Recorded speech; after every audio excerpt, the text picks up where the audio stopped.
Jewelry isn't a gift you give just once. It's a way to remind your loved one of a beautiful moment every time they see it. Blue Nile can help you find the gift that says how you feel and says it beautifully, with expert guidance and a wide assortment of jewelry of the highest quality at the best price. Go to BlueNile.com and experience the convenience of shopping Blue Nile, the original online jeweler since 1999. That's BlueNile.com to find the perfect jewelry gift for any occasion. BlueNile.com.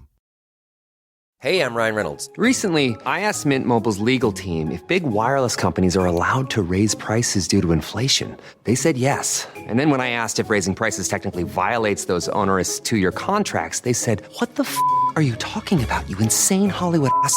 So to recap, we're cutting the price of Mint Unlimited from $30 a month to just $15 a month. Give it a try at mintmobile.com/switch. $45 up front for 3 months plus taxes and fees. Promo rate for new customers for limited time. Unlimited more than 40 gigabytes per month. Slows full terms at mintmobile.com. For exclusive podcasts and more, sign up at patreon.com/Partners in Crime Media. I'm Rebecca Lavoie, and this is Crime Writers On.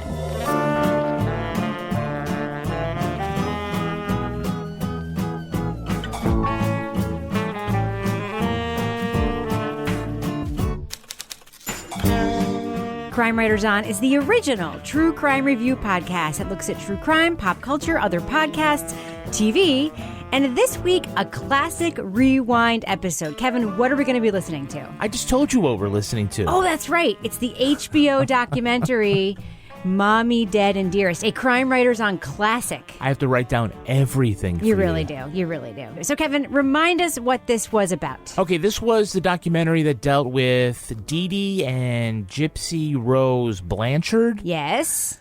Dee Dee was the mom, and this was a Munchausen by proxy case where they pretended that Gypsy Rose was in a wheelchair and had a lot of disabilities. A lot of she had a feeding tube and all sorts of things. And then Gypsy, with the help of an internet boyfriend, killed Dee Dee. And anyway, it was very wild. It was a wild story. Yeah. And I think we had a pretty good discussion about it. Should we listen to that? Let's do it. All right. Let's move on to tonight's featured conversation, shall we? The HBO documentary film Mommy, Dead and Dearest. Mommy, Dead and Dearest tells the story of Dee Dee Blanchard. I don't want to mispronounce it, but I did hear it pronounced a few different ways in the documentary. And her daughter, Gypsy Rose. It reveals one of the most devastating and crazy cases of Munchausen syndrome by proxy in modern memory. For decades, Gypsy's mother forced her to undergo countless invasive surgeries, eat through a feeding tube, regularly ingest aggressive medication, appear paralyzed. Gypsy and everyone around her was also made to believe that she was cognitively disabled. Eventually, then, with the help of her boyfriend, Gypsy ends up murdering her mother, Dee Dee, in order to escape this abuse. Now, Gypsy is currently serving 10 years in prison. She'll be up for parole after 8.5 years. And the boyfriend with which she allegedly carried out this crime, Nicholas Godejohn, is awaiting trial for first-degree murder.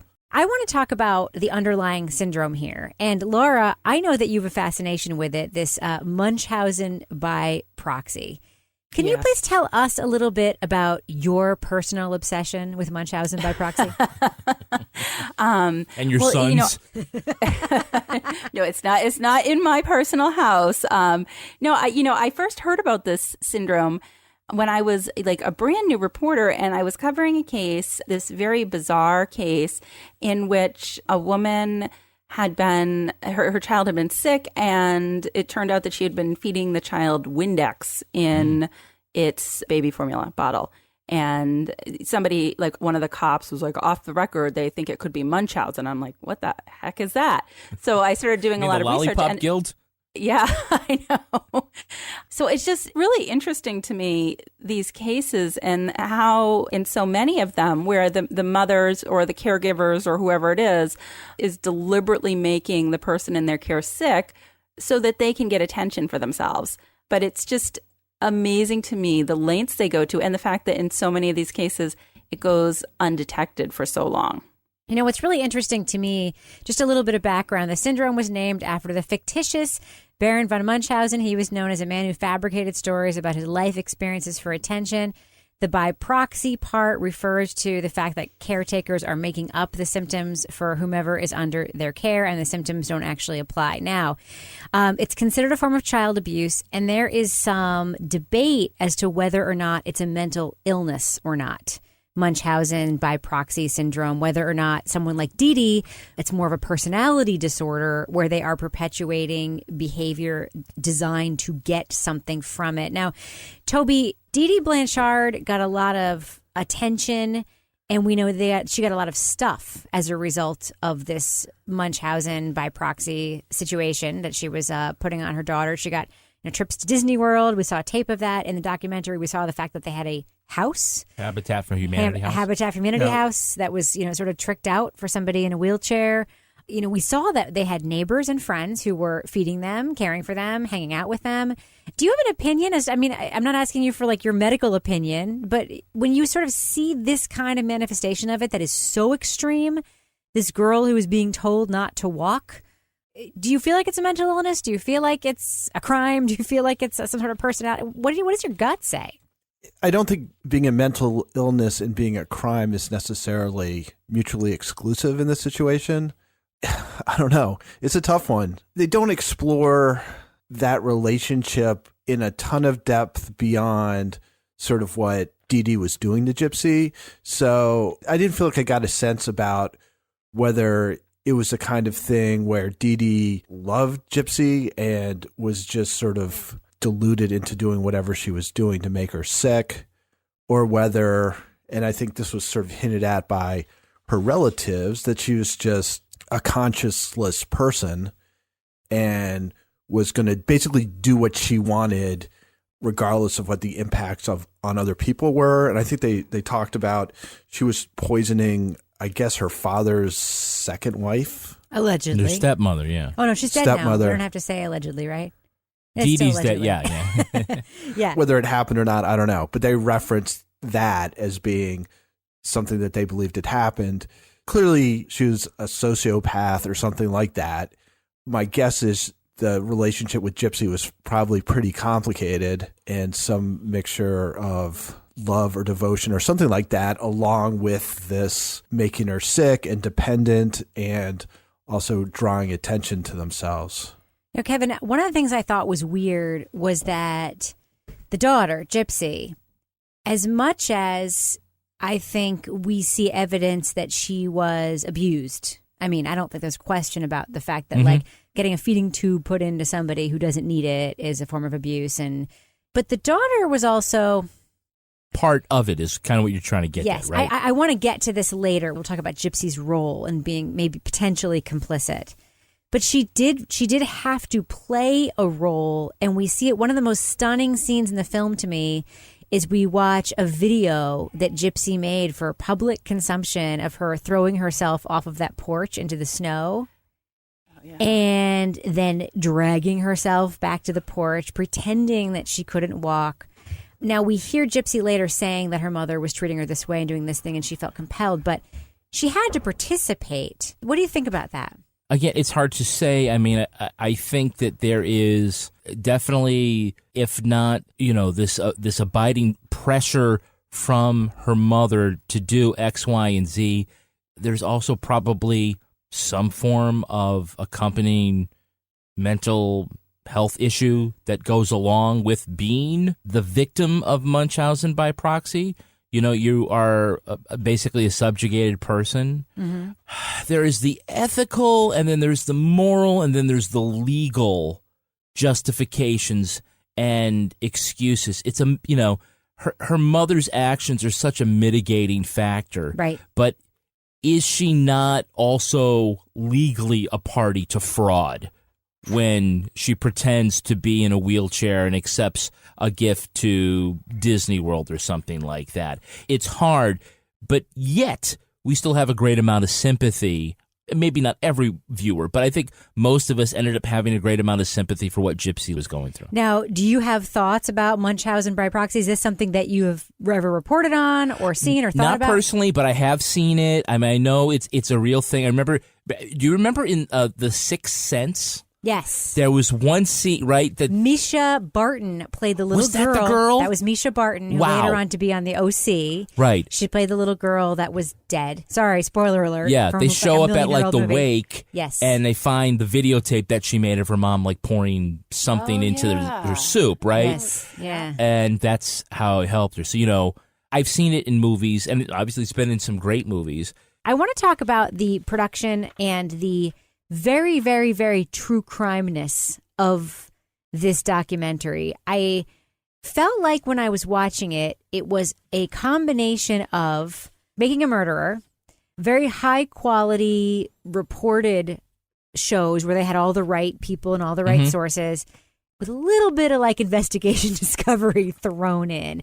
It felt like a little peak true crime to me in its storytelling style and its filmmaking and the way they conducted interviews and just sort of the different people we saw. Toby, are you picking up what I'm laying down on that? Yeah, I like for the most part, it seems like it was pretty high quality stuff. Like some of it did remind me of the Casey Anthony, which is, I guess, the only thing I can compare it to in the Discovery type stuff. The picture of Dee Dee was not extremely nuanced. Right. That was the weakest, I think, in terms of like the depth, right? But they tried. They did get her parents or her dad. Yeah, but they didn't, I guess my feeling is based on everything that they said about her, that reading between the lines, there must have been something going on. And I'm not talking about necessarily abuse or whatever, but that there's got to be something more to it than just she's evil and does terrible things. Right. So it was very interesting that nobody in her family seemed to care she was dead. Nobody. Yeah. I've never seen that. And you know what else I've never seen?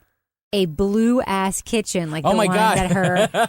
It almost looked like, so there was this shot for our listeners who haven't yet seen the show. They interviewed Dee Dee's dad and stepmother. I guess it's her dad's wife. I don't know if they must have been married when Dee Dee was still alive. So her dad and stepmother.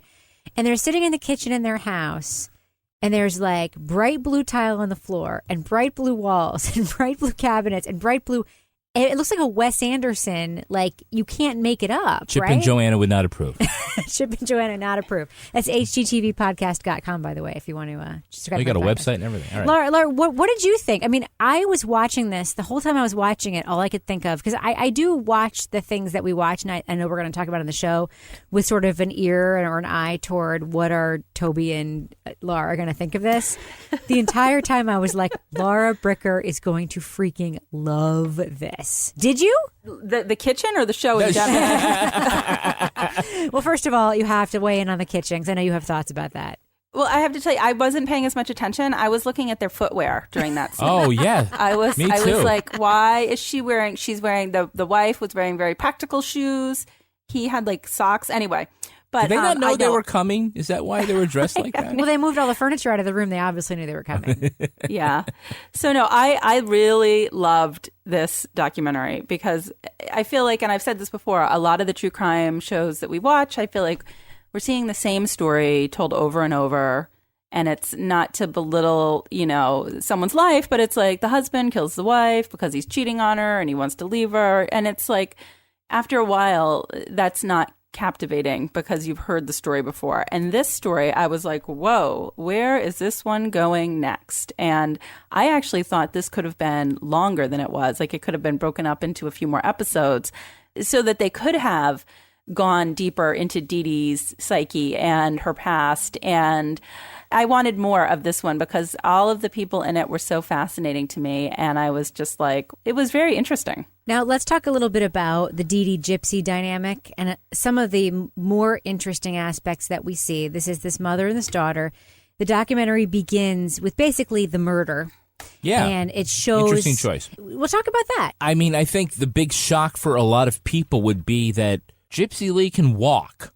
All right? I mean, that was... A lot of people are like, I don't care that Dee Dee's dead, but God damn it, Gypsy can walk. And so that gets revealed... right off the top. Well, describe how, for our listeners who haven't seen the documentary, just describe a little bit about how it's structured. It starts off, I think we're seeing the police interrogation. We don't know much about what happened other than the fact that police... That they found a dead woman. Yeah, so they confront Gypsy. Then it's sort of told that she and her mother had been living this lie all this time about how she was supposed to be, I guess, an invalid, but that she wasn't. She had cancer, and she had muscular dystrophy, and she had seizures, and she had all these other things. Right. They reveal everything in the first few minutes. The documentary does. They reveal that Gypsy was complicit in the murder, and with her boy, they reveal everything. Right. They don't let that build at all to any sort. And you were very surprised by I was surprised by that. But it wasn't necessarily a bad choice. I think some people might have gone on and started the first half hour is their life and how hard their life was, and then all of a sudden someone spills the beans. But what they held back, which was good for the rest of the narrative, is this secret life that was beyond just the fraud of the Munchausen by proxy. Now, one of the most interesting aspects of this story, and when we have pitched books to publishers or when you talk about a case that may or may not be interesting for TV, is who can you get to talk to you? They had a lot of people. They have Gypsy herself, which is extraordinary because she's in prison for, she ended up making a deal. They have all the prosecutors. They have the defense lawyer. Most interestingly, they have Gypsy's dad and his wife. So they have this sort of what I see as a potential alternate life that she could have lived, because we see the man that, Gypsy's mom, Dee Dee, had Gypsy with, and we hear a little bit about the fact that they got together when they were very young, and you sort of see the other side of what it could have been. And I found him to be a fascinating character. Laura, what did you think of Gypsy's dad and his wife in this documentary?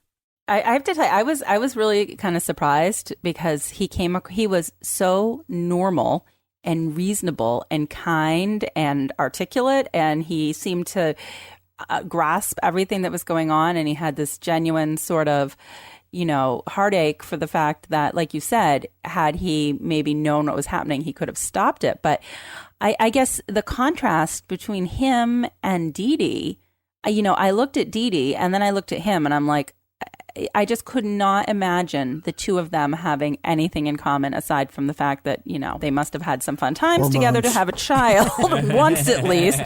But just the contrast between the two was what kept coming back to me as I was watching this, because, he was just so reasonable and down to earth. And, it just didn't seem at all like somebody that would have been connected with Dee Dee. So that's kind of what was going through my head. I have a slightly different take on him in that, he comes across as very likable. And I think also the fact that he, was sort of understanding of the dynamic that had happened and therefore was able to see her as a victim, probably more so than a perpetrator.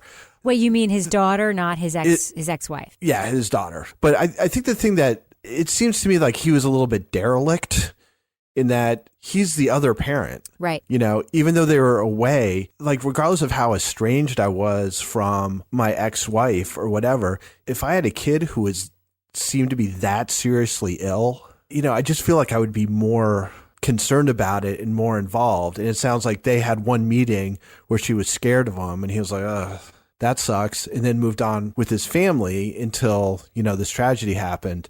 So I sort of felt bad for him in that it's got to just come out of the blue that your daughter hasn't actually been sick, that she's being poisoned by, your ex-wife for years and years and years.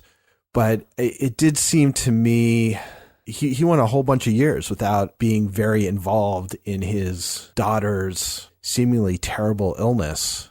When he expressed regret at the end, I think he was sort of owning up to that. I felt a couple of things about that. One was that I don't think the documentary did a great job explaining sort of the timeline of their breakup and how she was able to sort of leave town and estrange him that way.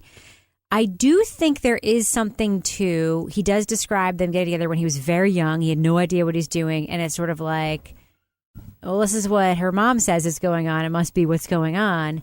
But the bigger mystery for me, and I guess other people too, because some of them appear in the documentary, is how do you convince so many doctors to treat a child for illnesses you would imagine you would need corroborating diagnoses on, to do things like install a feeding tube and the surgery where they said they brought her stomach lining up and like put it in her neck.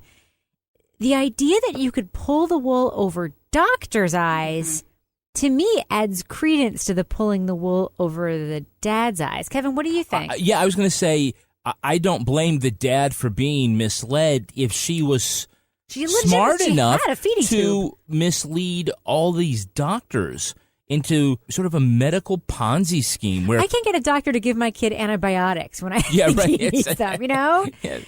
No, just some Tylenol because no, right. It's it's viral. It's and not and unfortunately that was, I think, even less than their explanation of Dee Dee's personality. The explanation for how this medical, I don't know, maybe malpractice is not the appropriate word, but, how doctors could have continued to have missed this and enabled it was a paragraph on the screen. Well, we also had the doctor who actually did. Right. Yeah. He being the exception. And it was brave of him because he's basically putting himself out there as to why he didn't. He is. I think probably like you could slightly admonish him by saying, I think you are aren't you a required He did. reporter? But he put it in the report. He reported it, but he in never a followed medical up. report, or but did he put it in never his social? followed up. I mean, he was the only one that put anything together and tried to do anything medically. Or that they talk to. The lawyer goes through and he's reading all these things and it's always per the word of the mother. Right. Right. I couldn't tell if that was like, oh, well, that's like a totally legitimate way of, having this be diagnosed, or whether that was kind of doctor code for not too sure about this. But here's the thing. If I move to a new town and I go to a new doctor and I say, my kid has cystic fibrosis and the medical records are on their way. Sometime, I'm getting them transferred, but I have a 20-year history of blah, blah, blah, blah.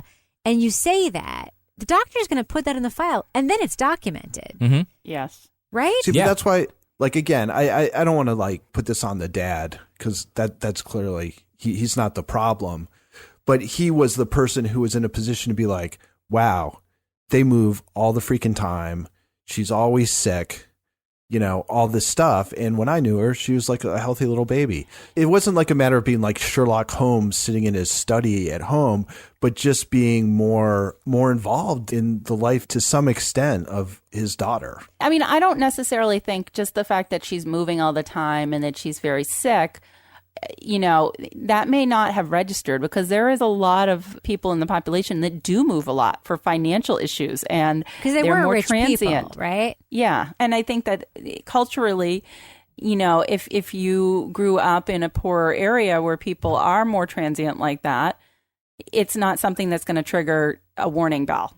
I'd imagine it's very hard for a physician to look at a mother when the child comes in a wheelchair. With those giant, missing teeth situations. Yeah, and all the other things that are happening. That your first instinct would be she's fibbing. Although, the physical evidence was there to disprove her, I think, when you meet a new patient and you're taking their medical history, you do take it at face value, and you make a stronger case when you're playing the part. So here's what I think that Dee Dee did that was brilliant. She divided the care among many doctors, which I don't think is atypical. It's not different. It's not much different than a drug seeker, frankly, who's going to many different doctors and telling. She had her daughter not only in a wheelchair, she had a feeding tube put in. So there's some credibility built into that, right? If you walk into a doctor's office and you have a feeding tube, the assumption of that physician is another physician put that feeding tube in. Yeah. That I don't believe. I just do not know how that got done. Laura, what do you think of this? That's not elective surgery. Laura, can you get your kid antibiotics when a doctor doesn't want to give them? Am I crazy that this was an amazing fraud that this woman was able to pull off? No, it is. Yeah, I mean, we have a great family doctor, and I'll call him on the phone and say, hey, we need something, and he'll be like, well, I really need to see you in the office, So the feeding tube thing astounds me as well. The fact that was actually put in and nobody caught on to that. I mean, that's major. That's not I'm going to stick some poison in her food so she's a little sick. That's a pretty major undertaking. I mean, that took some work. Was it ever determined how all of this medical care was paid for?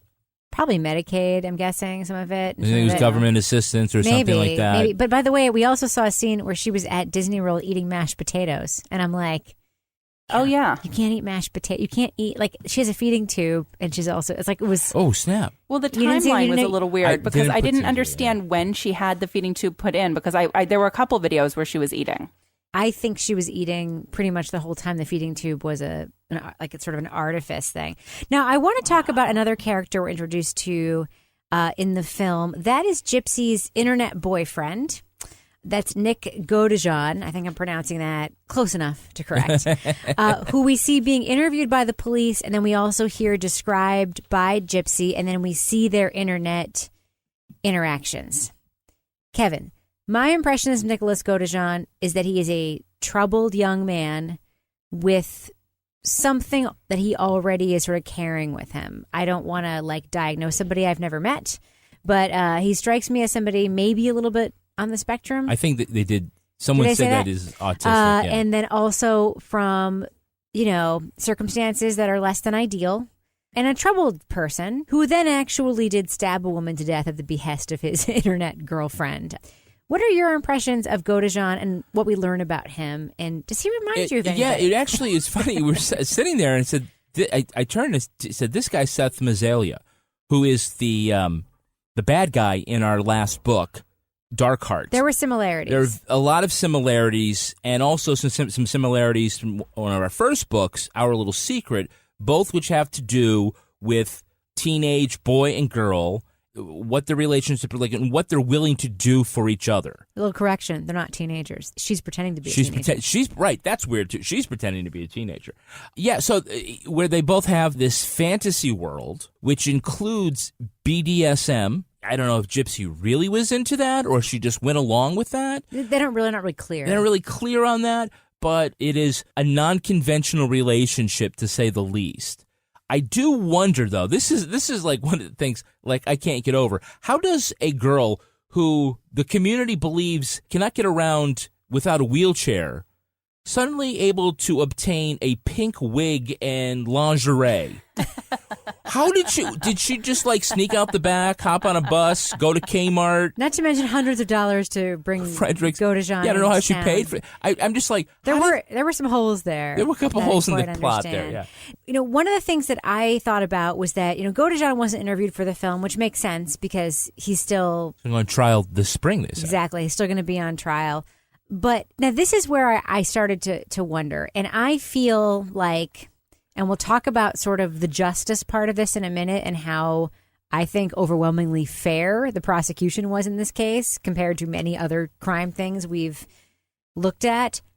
This, listening to Godejohn talk, seeing his affect, getting a sense of how he communicates and how he was communicated with by this young woman kind of made me start to doubt the veracity of the 100% sympathetic Gypsy that we had thus far in the show kind of been exposed to, this baby talking victim of her mother's Munchausen by proxy. We see a young woman who is communicating in a very adult manner, who is posing in lingerie, as Kevin mentions, who is having a guy do her bidding, getting rid of, the mom. She's like pretending on her own admission that she's just being super normal that night, painting her mom's toenails, and basically really puts this murder in play.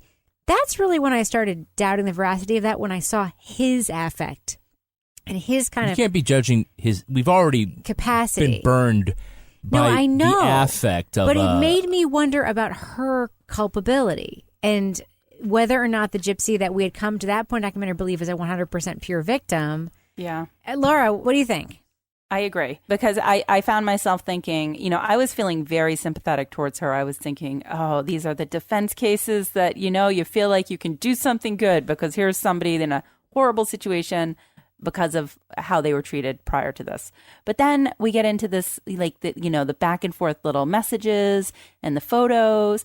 And I'm thinking, how, if she's been so isolated and so sick, is she so aware of all of this sex and Facebook and dating? And it just seemed to me that she was a little bit more savvy than we had been led to believe at that point. And that feeling carried on, and we'll probably talk about that as the show progressed after that. But that was the first part where I started to kind of think, she seems a little bit more sly, not sly, but a little more savvy than we were led to believe. Now, I know, Toby, it's uncomfortable to blame Gypsy in this situation, especially given that, she definitely is a victim of her mom. But what do you think of that sort of disparate portrayal of her in the various parts of this documentary? Again, I got to sort of put on the fiction writer cap. You think about her as being both isolated. She primarily has one person who is always there when she interacts. Like they talk about how Dee Dee was always like holding her hand when other people were there. Mm-hmm. Sort of intimate that maybe she was giving her messages by pressure and stuff. So Dee Dee is sort of omnipresent when other people are around. Dee Dee is the only person she's around very often. And then it kind of comes out. I mean, she mentions that when Dee Dee goes to sleep, she goes on the internet. Gypsy goes on the internet. So I think when you have a combination of this like extreme isolation and control, and then when that's let off, you just go on the internet and the internet's at your fingers. And that's really your other way of interacting with the world. My guess is you'd come up with some pretty weird stuff. If you don't have a framework to interpret what you're looking at, it's not hard to find porn, even by accident, on the internet. Like you guys were talking about Seth Mazzaglia. What this reminded me of was Beware the Slender Man. Yeah. Where you have, these two outsiders. They're a team of two. And in Beware the Slender Man, they have that, I don't know if she was a counselor or whatever, saying if there had been more people in this group, you wouldn't have had this sort of self-affirming or, mutually affirming fantasy about this stuff. And that kind of seemed to be what was going on with these two. So I just think her upbringing and her experience was so unusual. And then in something that's, it's new, it's just in our time where you can be that isolated, but at the same time be able to access so much stuff through the internet that you probably end up having a pretty strange view of the way the world works and what goes on. It's funny because when I watched the movie, and I think, Laura, you had the same experience, I felt like most of my sympathy was going toward Gypsy, and that, as messed up as she was, like with the fake baby voice, which then she could sort of modulate at will. And then we see like her being very composed in her stripes. By the way, WTF with the jails and prisons that still do those big striped outfits. Like that is so freaking weird. The Hamburglar outfit? You do the pumpkin suit or the Hamburglar? It's like the whole like 1930s vibe of like what inmates have to wear. It just kills me. And it's like always like these Midwestern jails and prisons that seem to like love the stripes, right? It's so weird. Anyway, but you see those sort of disparate people. And you see how she says to the interviewers in the documentary, I haven't even told my lawyers the truth, but I'm going to tell you the truth. And here we have this lawyer that we see advocating for her, like voraciously with the prosecutor and with her dad, like doing these deep dives into all these records. And she admits to the cameraman and the producer in the room that she's been lying to him. And then we see this man who, yes, he had some, less than conventional sexual predilections, maybe. He clearly has some challenges, I think. I don't think he is as bright as Gypsy. I don't think he is quite as 100% there as other characters in the film, potentially. And I wondered in a couple of days after I watched this, how much of the murder was the result of her manipulation of him. I had the same feeling, but mine was more like I started, once I initially watched it, the first thing I was like, I'm like, God, this poor girl. Oh my gosh. And, what she's lived through. But then I kind of thought about it and I'm like, as I was watching how she was handling the interview in the courtroom, and I was watching how she was interacting with her father when he came in for their contact visit. And the cops when they first questioned her, right? Yeah. And I was listening to this and I was starting to sort of doubt her more. And I was starting to think maybe there was more going on with her than we initially realized, or more than I realized, because I was caught up in the sympathy factor there. But then I started thinking about, honestly, if her, main source of social contact was her mother, who, as we learned from the people, in her hometown, was like a master manipulator and a liar and basically like a con woman. It's not necessarily her fault. That's the experience that she's had, and that's what she's modeling herself after, which is the person that she's been around the a most. Sociopath, maybe. Yeah. Because Dr. Feldman, that Munchausen expert in the movie, he does say that she might have some degree of sociopathy, but he also still believes she's a victim of Munchausen by proxy, and maybe the sociopathy is a part of that, being a victim of that. It's complicated. One of the things that happens in this movie, unlike just about every other true crime thing we've ever talked about, is we have sympathetic prosecutors who sort of understand that this is complicated and messed up, and maybe throwing 100% of the weight of the law against prosecuting this girl who's been a victim the entire 2 decades of her life isn't the right move. Do you think that was surprising, Kevin, to see? Yeah, I mean, I think that this might be an example of when the system works, I dare say, because I think that while not letting Gypsy skate, it does hold her accountable, but in a merciful way, by giving her a not insignificant sentence. But I mean, I guess this could be a capital crime. They don't say it, but I'm assuming that part of her deal is that she has to testify against her ex. I'm going to be paying attention to that, by the way. Yeah. True crime update coming your way, guys. Yeah. You saw, both the defense attorneys and the prosecutors and sort the of cops go in with this sort of open-eyed that this is an unusual case. There are many mitigating circumstances in her particular case. Well, I know we've talked about this a lot, but this film was very much based on an article that came out in BuzzFeed by a writer who's featured in the documentary who talks about it. I remember it being circulated and everyone saying, like, holy crap, this is the craziest thing ever. And I think this documentary perhaps lives up to the craziness of the case, but I'm just curious. I'll start with me because I know where Laura's going to go. The thumbs up, thumbs down. Would you recommend to our listeners that they watch Mommy, Dead and Dearest from HBO?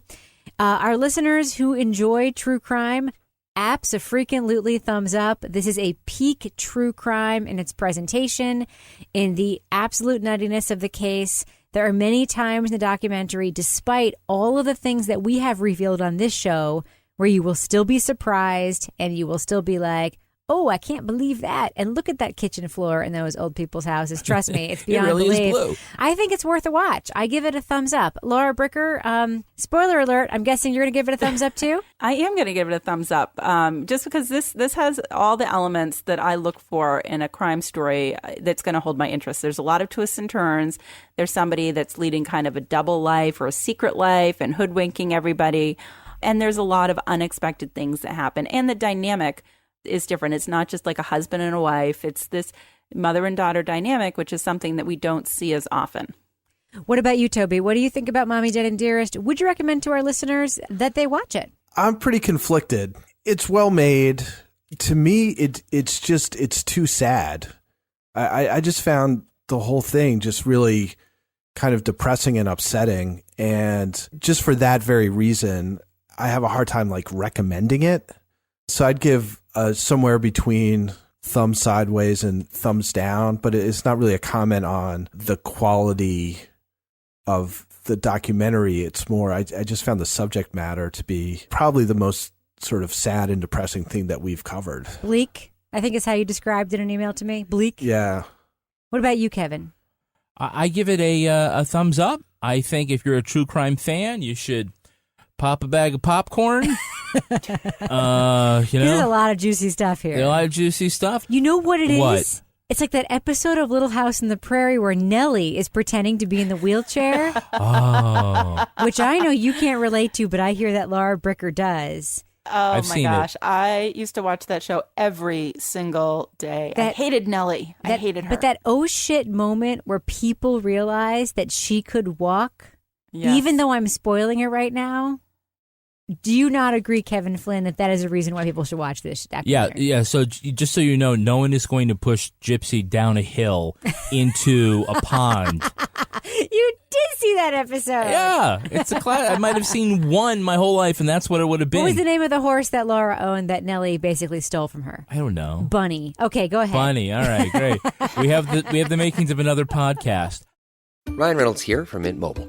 With the price of just about everything going up during inflation, we thought we'd bring our prices down.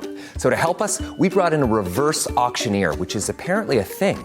Mint Mobile Unlimited Premium Wireless. How to get 30, 30, bit to get 30, bit to get 20, 20, 20, bit to get 20, 20, bit to get 15, 15, 15, 15, just $15 a month? Sold! Give it a try at mintmobile.com/switch. $45 up front for 3 months plus taxes and fees. Promo rate for new customers for limited time. Unlimited more than 40 gigabytes per month. Slows full terms at mintmobile.com. Jewelry isn't a gift you give just once. It's a way to remind your loved one of a beautiful moment every time they see it. Blue Nile can help you find the gift that says how you feel and says it beautifully, with expert guidance and a wide assortment of jewelry of the highest quality at the best price. Go to BlueNile.com and experience the convenience of shopping Blue Nile, the original online jeweler since 1999. That's BlueNile.com to find the perfect jewelry gift for any occasion. BlueNile.com. You can live out your MasterChef dreams when you find a professional on Angie to tackle your dream kitchen remodel. Connect with skilled professionals to get all your home projects done well. Visit Angie.com. You can do this when you Angie that.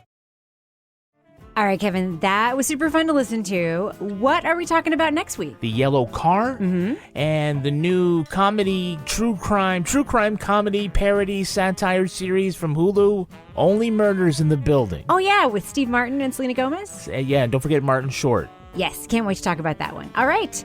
On behalf of all of us at Crime Writers On and Partners in Crime Media, we will catch you later.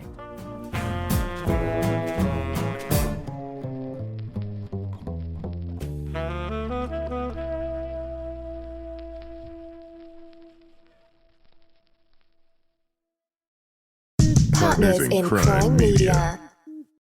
You can live out your MasterChef dreams